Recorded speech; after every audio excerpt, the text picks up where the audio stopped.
This is the IELTS listening test. You will hear a number of different recordings, and you will have to answer questions on what you hear. There will be time for you to read the instructions and questions, and you will have a chance to check your work. All the recordings will be played once only.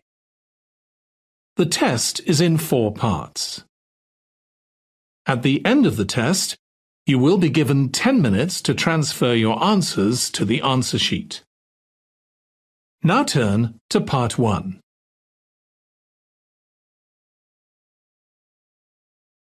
Part 1. You will hear a science student inquiring about English courses at a university language centre. You now have 30 seconds to read questions 1 to 7.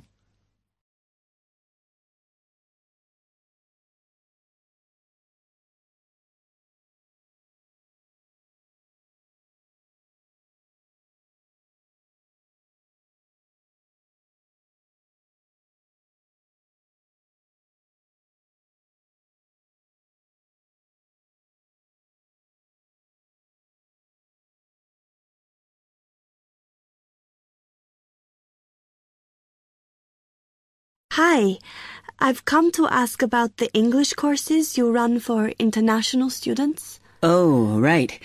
I assume you're a student at the university. Yes, I've just started. Okay. Well, we've got a range of courses. It depends what you think you need and how much. Oh. We can't run everything at the same time, though. So, for example, in this first term, we are just doing a writing course. I see. That sounds quite useful. What else is there? Some of the courses only run for single terms, and we tend to focus on what students have difficulty with. That means we don't usually do speaking courses, but next term you can do listening. Oh. That'll help you with lectures and things. Our provision is all based on what the majority of our international students need. So is everything term-based? There's nothing that you run all year? Well, let's have a look. Yes, there is a class for vocabulary and grammar every term. That's for everybody, but it's split into 3 or 4 levels. And what about in the holidays? We don't do anything during the winter or spring break. Oh. But over the summer, there's just general classes because that's what most students want. A bit of everything. Mm-hmm. Okay, quite a variety then. I'll have a think about what I really need because I haven't got much time. Do you have about 20 students in each class, the same as our science seminars? We try to keep it at about 12 and certainly not more than 15. It's important for language classes. They're very different from your normal courses. Right. And how much are the classes? The rate varies depending on how many hours you attend, but you shouldn't have to pay. Usually, the department will fund you and even sort out which classes you need. Brilliant. It would be quite useful for me to have a certificate to take back to my country. Do you put us in for exams? Yes, but we don't like them to clash with your main course exams in June, so we run them in May. Oh. That leaves you time for revision. Do I have to sign up for something now? I'm not quite sure what I want. Classes haven't quite started yet, so you've got time to decide what you do. All we insist is that you sign up before week 5. That gives you about 3 weeks to decide. Okay. You now have 15 seconds to read questions 8 to 10.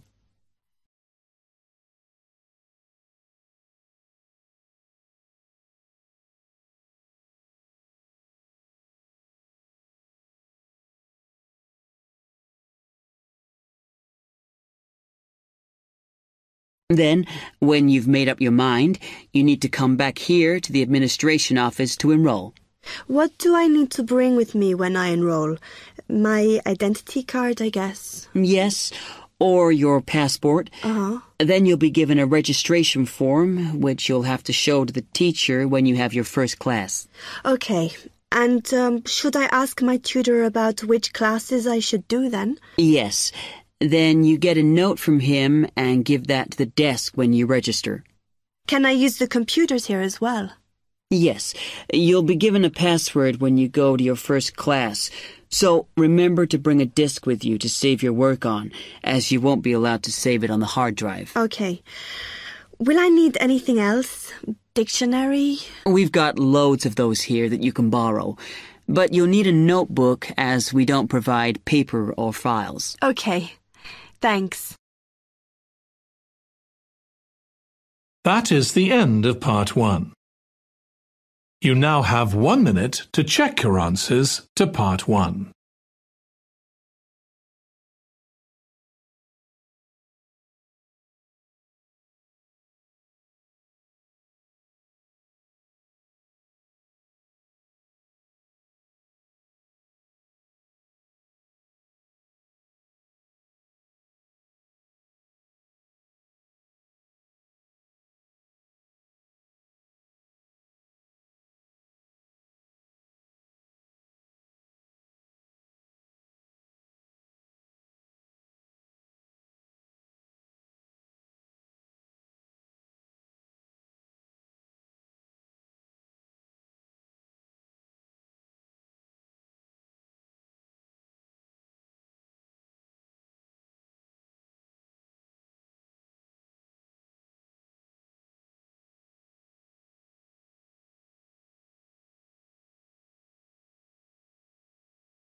Part 2.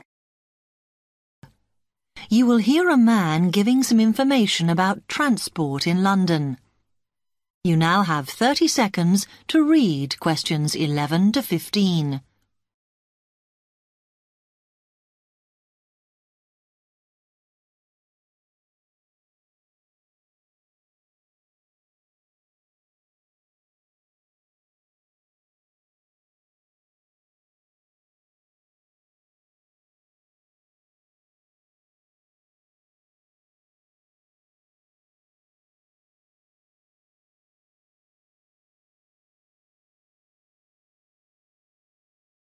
Hello, can I help you? Oh, yes.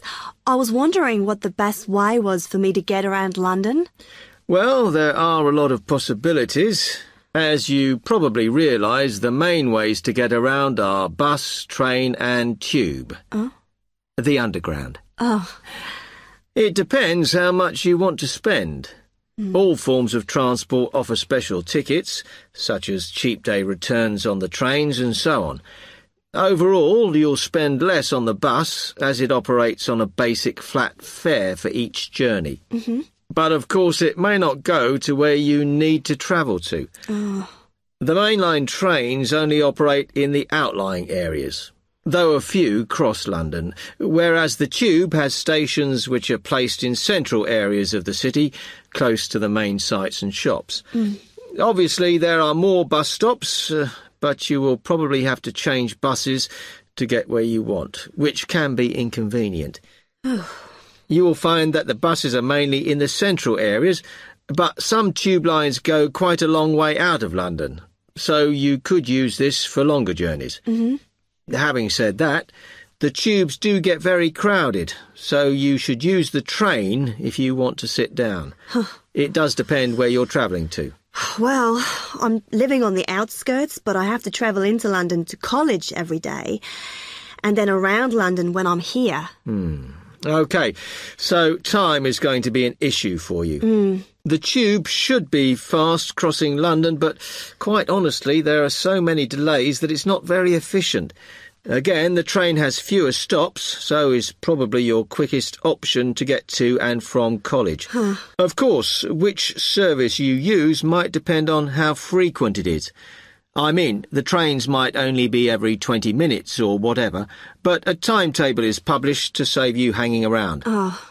There are a lot of tube trains at busy times of day, but fewer at other times, whereas the buses run every 5 minutes through most of the day, and there are night buses.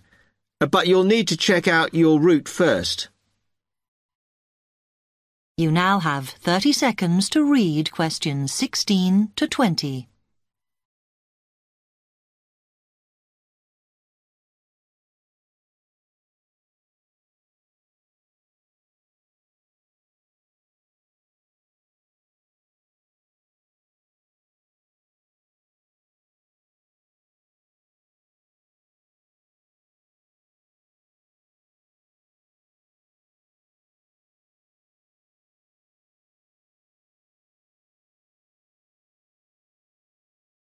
Okay, thanks. How can I get from here to Hackney then? Right, well, you can choose. We're here at the information office, OK? Now, next to us, on the corner of the High Street and Sweet Street, is the bus stop, opposite the bank. Uh-huh. The bus goes all the way to Hackney, but it is a very indirect route, so it could take ages. Ugh. If you want to take the train, walk down the High Street towards the city, go past the bank, and on your left is the station, just before you get to the post office. There's a mainline service to Hackney Wick, so if you need to get into the centre of Hackney, you may need to pick up a bus when you get there. Opposite the post office, on the corner of Hart Lane, is the tube entrance. You'll see the big signs. That's probably the best way to get there, though you may have to change. It's probably best if you go and get a travel card first. Oh. To get to the ticket office, you go out of here onto the High Street. Then turn into South Street, and the ticket office is on your right opposite the cinema. Of course, you may decide it's quicker to take a taxi. But it's a long way, so I think it'll be very expensive. If you do want to get a cab, then the rank is outside here, just opposite the office. That is the end of part 2. You now have 30 seconds to check your answers to part 2.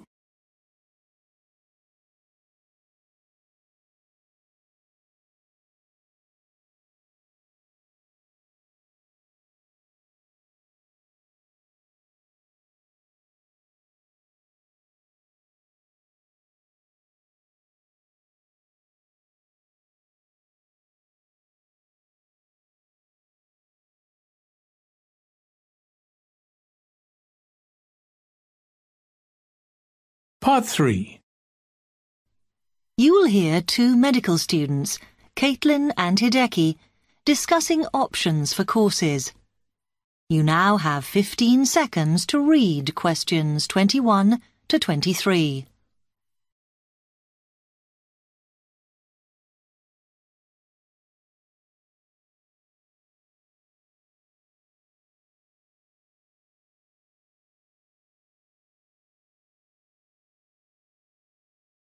Hi, Hideki. How are you? Fine. I'm glad I bumped into you. Have you got 5 minutes to sit down and discuss our extra course options for next term? Yeah, sure. You mean the support courses for our modules? Yes. We've got 3 choices, and I'm not sure which would be best for us to do. Let's have a look. Yeah, we could do science and ethics. Sounds quite interesting. Yes, but I think we should be thinking what we get out of each course. So, science and ethics, there's a lot of reading and research to do. And I don't think it comes up in the exams, does it? I'm not sure. Oh, I see we have to do assignments and we get our score from that. But what it would do is to force us to get better at doing essays and reports. You know, organizing them and using the right kind of language. Might be worthwhile. Yeah, you're right. An alternative is the pharmacology prelim course. Oh. I think it's in case we want to go on to transfer to pharmacology at the end of the year, because lots of students do. So it depends what we want to do in the future. But apparently, they send you off to find out about various companies and the differences between their products. It would give you lots of practice in investigative studies and analysis. I think I'd quite enjoy that. Yes, I see your point. Then the other option is reporting test results. Sounds a bit boring. Not sure why they have a separate course just for that. Well, I could certainly do with some help in that. Because if you go out into industry, that's what you'll spend most of your time doing. So it's got a very practical application. I think I'm going to go for pharmacology. Me too. You now have 30 seconds to read questions 24 to 30.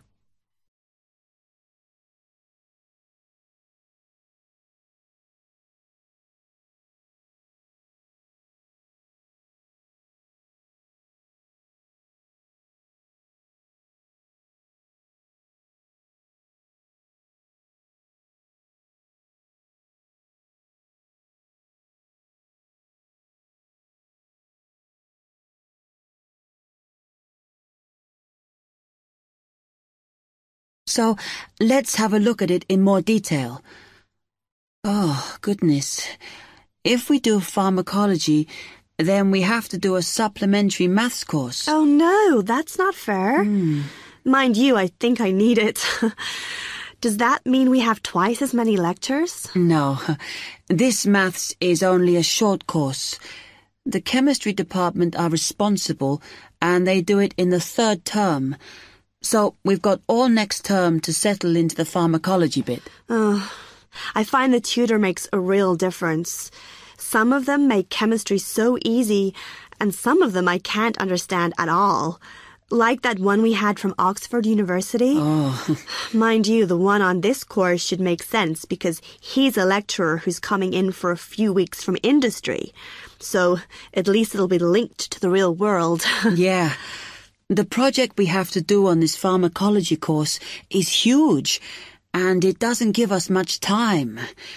We have to make a decision about what we want to do on the project as soon as we start in January, and then hand in our plans before the end of the month. Doesn't give us much time to sort out what's possible or not. I mean, doesn't the scale of our project depend on what resources we can have? Like what equipment we can use? I suppose so, though I think there's plenty available. For example, it says that if we need to do any experiments, then we can use all the equipment in the new lab, as long as we book it. Oh, okay. It's slowly beginning to take shape for me. I think it'll be a good course.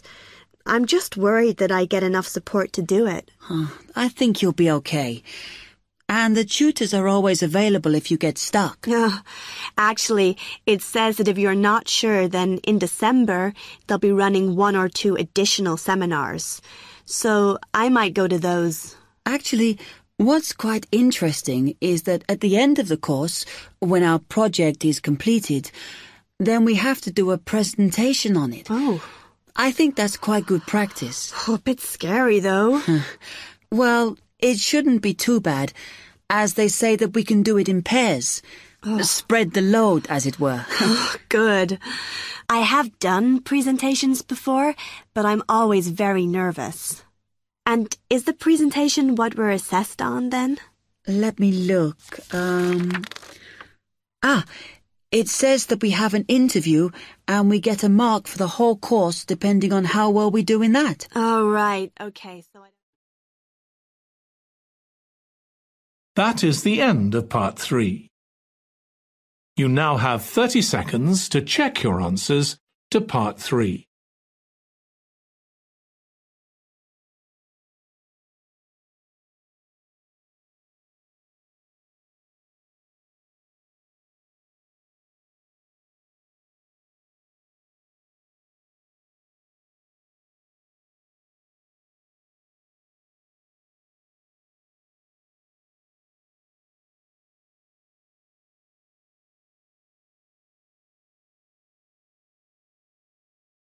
Part 4. You will hear part of a lecture on cities of the future. You now have 30 seconds to read questions 31 to 40.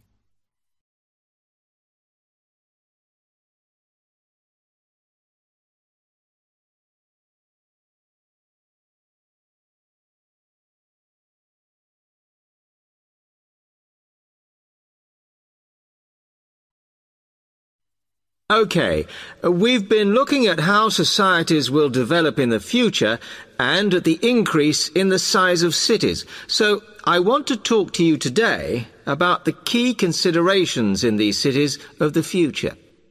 There are 3 key elements I want to look at, and these are the new features they will have, issues of size, and the main problems to be considered.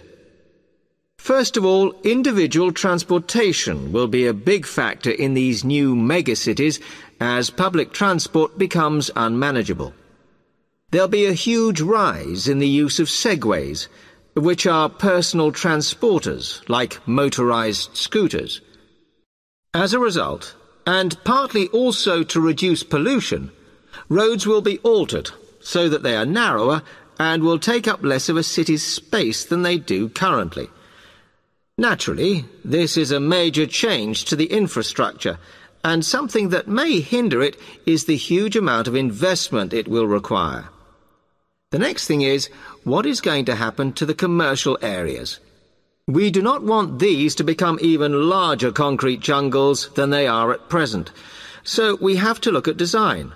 And current designs for city development include building gardens on the roofs of these buildings to make a more pleasant environment for workers. And you may think that these areas will expand to cope with increased commercial activity. In fact, the prediction is that they will cover 1/5 of the area that they do at present as we build upwards. The exception to this is shopping centres, which we predict will expand with more and more temperature-controlled malls. What may cause difficulties is that the superstores will be confined to the outer edges of the city, as they will be too big to fit into the new malls. Then, of course, there are the residential areas, and these will undergo their own changes. One particular development will be houses which are built from glass, as innovations in this material allow it to provide light without causing problems with temperature inside a building. The residential areas will not be allowed to expand without limit, as happens in some areas at present, and their size will be restricted to a population of 15,000. One issue, which has yet to be resolved, and I'm not sure it ever will be, is how we manage to house older residents. They will be increasing in numbers as time goes on.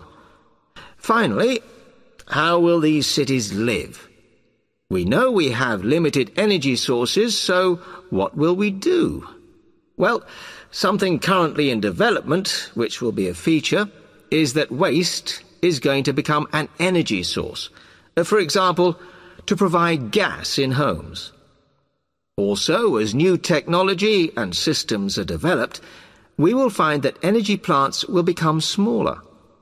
Another energy source we could use, but one which raises issues of having enough space and too much noise, is wind farms. Because of the problems, I'm not convinced these will be the grand solution to our energy problems that we thought they were going to be. Now, moving on to looking at the social aspect of cities, we need to look at housing and how people will live. Cities currently have flats in the centre, populated by single people and wealthier residents, and families tend to move to the outskirts. In the future, the centre of cities will see a dramatic change. We will see many more examples of cooperative buildings. This is where people join together to form a company that owns the building they live in. And despite continuing shortages, there will also be a rise in the provision of retirement homes in city centres, so that the elderly can have easy access to hospitals and shops. Recently, we have seen a levelling off in the growth of private housing, and I think that will not change. But we are likely to see more social housing, as far fewer people will be able to afford to own their own homes. OK, now, if anybody has any... That is the end of Part 4. You now have 1 minute to check your answers to Part 4. That is the end of the listening test. In the IELTS test, you would now have 10 minutes to transfer your answers to the answer sheet.